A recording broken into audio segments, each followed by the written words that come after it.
This is Lorena from Ink and Lace, and today I would like to show you a little bit how to do the traditional honeycomb design. So I worked a little bit already ahead and did the little loops. I'm going to show you how does it look on the back. It doesn't matter, it's mesh of threads. So what I'm trying to do is just to create little loops with a simple needle on every edge of the honeycomb that has been drafted on the calico before.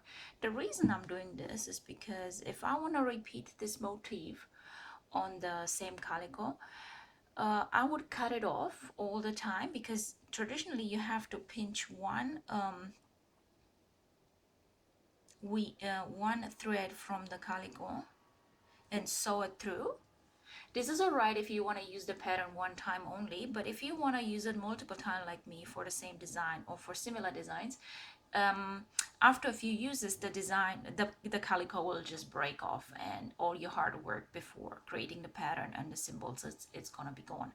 So if you see, I created here already a double line, so all I'm doing is weaving. So I'm just going through the loop and follow naturally the honeycomb design. So now I could go back here and come out on the other side, or I could follow straight, which I'm gonna do now. And I have the possibility to go either right or left, and then I can come back. The way it's working is that I'm attaching it to the cord at the side. That way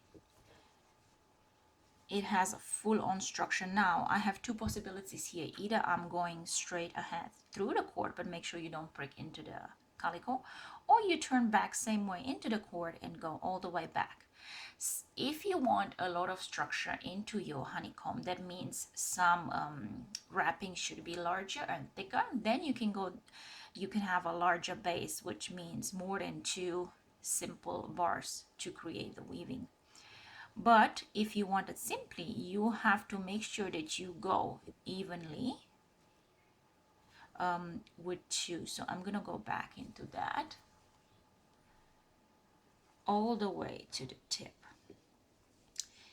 If you're running out of thread like me, it doesn't matter. You will anchor it back into the cord and start with the fresh thread.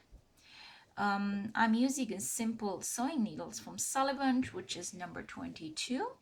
And to make this cord, I use a tulip crochet hook that is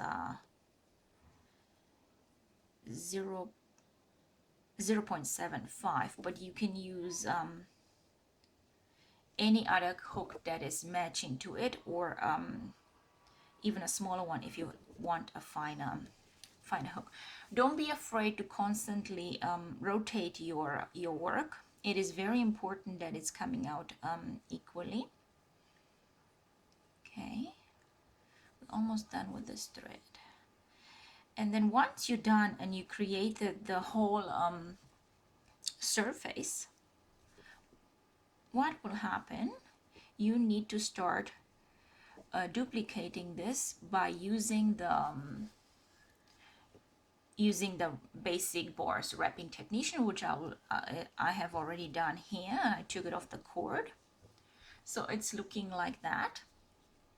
Now this is still not blocked because, like you see, I'm still working on it.